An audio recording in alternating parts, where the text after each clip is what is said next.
Ya hice un vídeo sobre el tema de las desapariciones en los parques nacionales de Estados Unidos y el investigador David Paulich, un detective e investigador estadounidense. Este investigador descubrió cosas muy turbias sobre estas desapariciones que van más allá de la imaginación.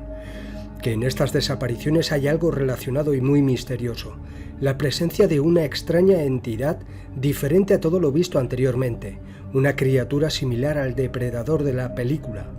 Este tema del depredador ya lo traté en otra ocasión.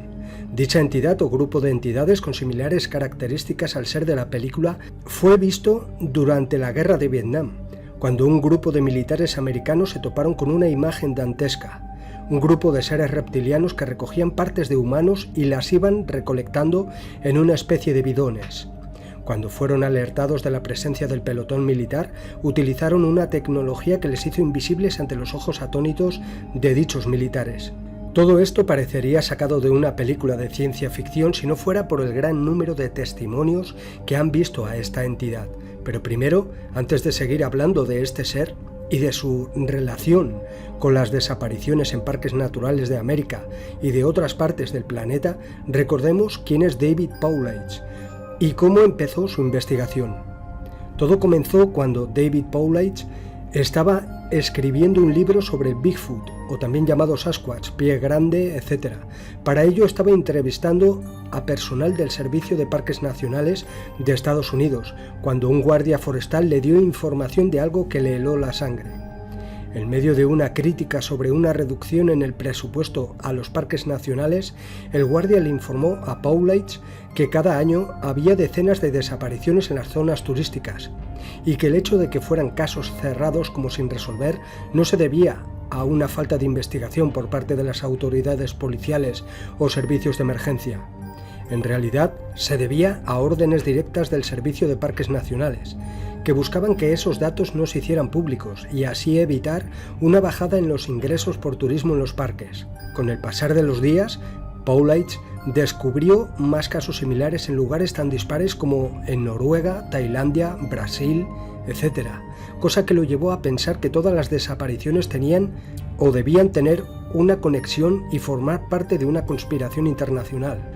Paulich ha escrito una serie de libros titulados Missing 411 o 411 desaparecidos, donde expone el hecho de que todas las desapariciones en los parques nacionales presentan coincidencias muy extrañas, mostrando que las víctimas desaparecieron de maneras inexplicables, además de que las autoridades de los parques nacionales como Yosemite y Yellowstone no quisieron darle información relacionada con el tema, argumentando que el Departamento del Interior no tiene información sobre personas desaparecidas en los registros de los parques nacionales de Estados Unidos. Paulich dijo que para obtener acceso a la información de los registros de Yellowstone le pedían $30,000 por cada registro, cifra que se disparaba a $1 millón a cambio de la lista de todos los parques nacionales. Ya que la cifra escapaba de sus capacidades, Paulich realizó algunas gestiones administrativas y judiciales para acceder a la información gubernamental, pero solo obtuvo datos parciales debido a la negativa del gobierno estadounidense a ofrecerle más información. Lo poco que logró investigar le llevó a la conclusión de que las desapariciones se concentraban en regiones específicas, en concreto los estados de California, Colorado, Washington, Michigan y Arkansas. La lista también pasó de 411 a más de 1.000 casos, todos relacionados entre sí mediante similitudes y patrones específicos. Los patrones de Paulich son los siguientes: comportamiento inusual en perros de búsqueda. Los servicios de emergencia emplean por lo regular a perros como sabuesos, pastores alemanes y otras razas reconocidas por su sentido del olfato, muchos de ellos con experiencia en labores de búsqueda y rescate. En el caso de los desaparecidos en los parques, los animales muestran una incapacidad de detectar el rastro de la víctima, e incluso algunos se niegan a seguir el rastro. Están asustados. En otras instancias mucho más desconcertantes, los animales se detienen súbitamente como si la víctima se hubiese desvanecido en el aire. En el caso de haber un cuerpo, estos son descubiertos en sitios que ya anteriormente habían sido registrados, incluso horas después de que los equipos descartaran las zonas, o el cuerpo aparece cerca de senderos y autopistas transitadas, sin que se denunciara haber visto o percibido nada, ni haberlo visto ni tan siquiera haber olido el olor de un cadáver minutos antes del descubrimiento. Los cuerpos también tienden a aparecer en lugares de gran altitud, como picos de montañas o acantilados, incluso en terrenos donde una persona sin experiencia y equipo de escalada sería incapaz de subir. Cada vez que se denuncia una desaparición, los servicios meteorológicos captan fluctuaciones drásticas en el clima, cambios drásticos, sorpresivas lluvias torrenciales, tormentas eléctricas, bancos de niebla, tormentas de arena o ventiscas pese a la existencia de un clima despejado incluso horas antes, como si hubieran modificado el clima. Otro fenómeno consistente es que este clima drástico tiende a hacer caer avionetas o helicópteros en las horas siguientes a que se denuncie la desaparición o durante el proceso de la investigación. Paulides sostiene que las víctimas siguen patrones característicos. No hay un rango de edad determinado, aunque sí una diferencia diametral en la capacidad intelectual de las personas. Las víctimas también aparecen sin ropa, lo que sorprende en casos de niños demasiado pequeños como para quitarse por sí solos prendas como zapatos para la nieve, abrigos e incluso en ciertas ocasiones las prendas son halladas perfectamente dobladas y apiladas cerca de los cuerpos. Por una razón desconocida, el mayor porcentaje de desaparecidos es de ascendencia alemana o austríaca. ¿Tiene algo que ver con el ADN de las personas desaparecidas? Un rasgo recurrente es el que todos los desaparecidos siempre iban solos o eran los últimos en una fila, o incluso se ha denunciado que parecen desaparecer de un momento a otro, sin escuchar ruidos como caídas, gritos, quejidos o producidos por algún depredador. Un alto porcentaje de desaparecidos ocurrieron en áreas rocosas llenas de granito, por ejemplo el Parque Nacional Yosemite. Es el punto más numeroso en desapariciones y coincidentemente es la principal fuente de granito natural en el planeta. ¿Qué tiene que ver el granito con estas desapariciones? Otro factor común es la presencia de agua. Los cuerpos por lo regular son hallados cerca de océanos, lagos, ríos, cañadas o pantanos.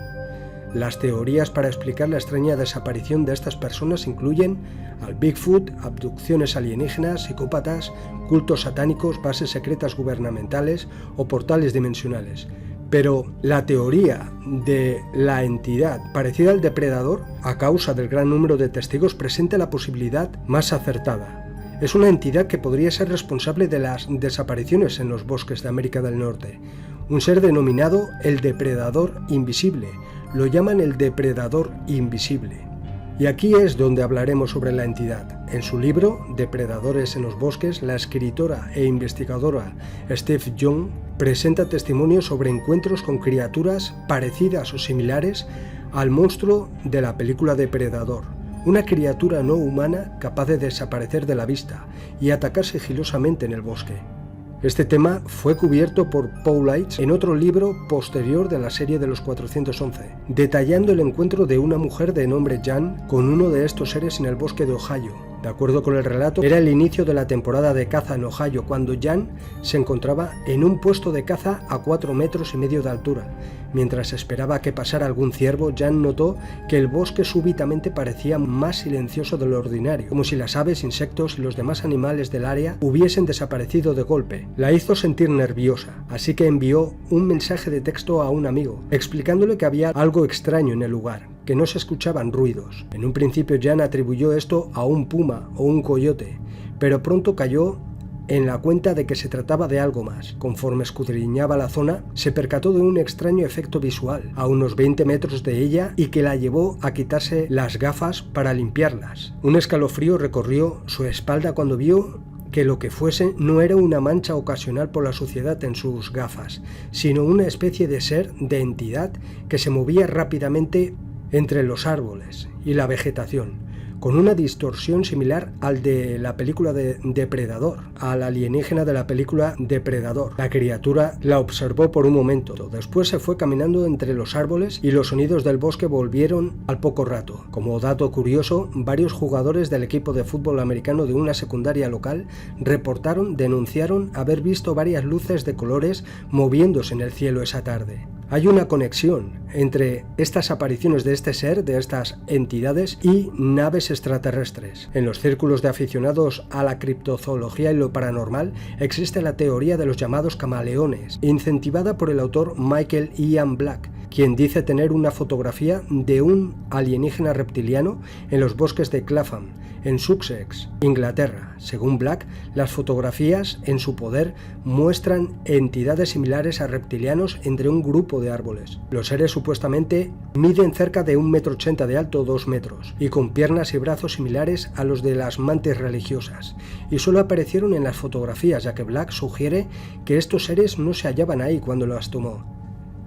En el episodio del 26 de octubre de 2014 del popular programa de radio paranormal Coast to Coast AM, hubo una llamada con una historia realmente sorprendente. Según la persona que llamó, quien se identificó como Greg Dobson, de Carolina del Norte, había tenido un encuentro bastante extraño en 1993 con lo que solo puede describirse como una especie de entidad con un dispositivo de invisibilidad.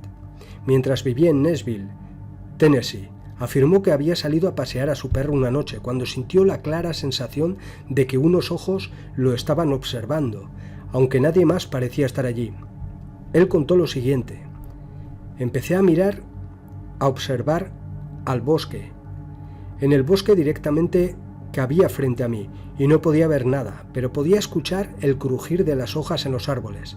Entonces comencé a mirar hacia lo alto de los árboles, a las copas de los árboles, y tenía muy buena visibilidad en ese momento. Entonces fue cuando vi algo agachado en lo alto de los árboles, una silueta invisible, como transparente, la única forma en que podría describirlo, como el alienígena de la película Depredador. Podías ver el contorno, pero podías ver a través de esta criatura. Esta criatura estaba agazapado en las copas de los árboles, donde no soportaría el peso de un hombre de ninguna manera. Esta entidad era grande como un humano. Me quedé mirándolo y luego solté la correa, salí corriendo hacia esta entidad y comenzó a correr a través de las copas de los árboles. Es un hecho muy extraño y misterioso. Todo parece estar relacionado con esta entidad y la visión de extrañas luces en el cielo durante estas desapariciones y visiones de estas entidades.